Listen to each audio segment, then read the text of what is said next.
ব্যবসায় কি পরিস্থিতি, মুরগিদেরকে চিঠি খাবার পাতায় রাখতে হবে, টাকা জমাতে হবে, যে খাবার নষ্ট করা যাবে না, যে যে যে কি সবাই বলছেন, সবাই তোমরা জেনে নাও খাবার নষ্ট করো না, সবাই তোমরা জেনে নাও খাবার নষ্ট করে নেই।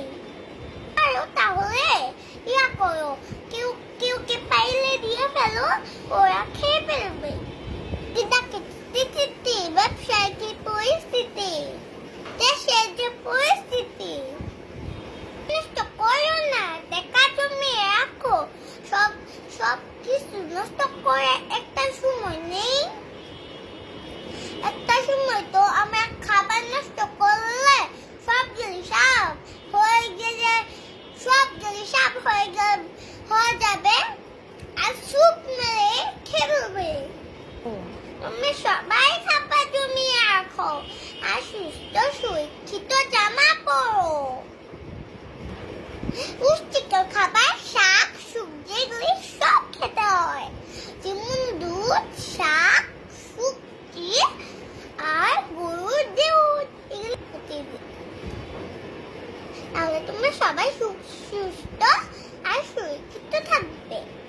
আর নোংরা হলে ধুয়ে পরে কেচে টেচে পরে ধুতে দিয়ে শুকিয়ে পরে আবার কিনতে হয়। দেশের যা পরিস্থিতি, মুরগি ডাকতে চিঠি খাবার জমিয়ে রাখতে হবে আর পুষ্টিকর খাবার খেতে হবে।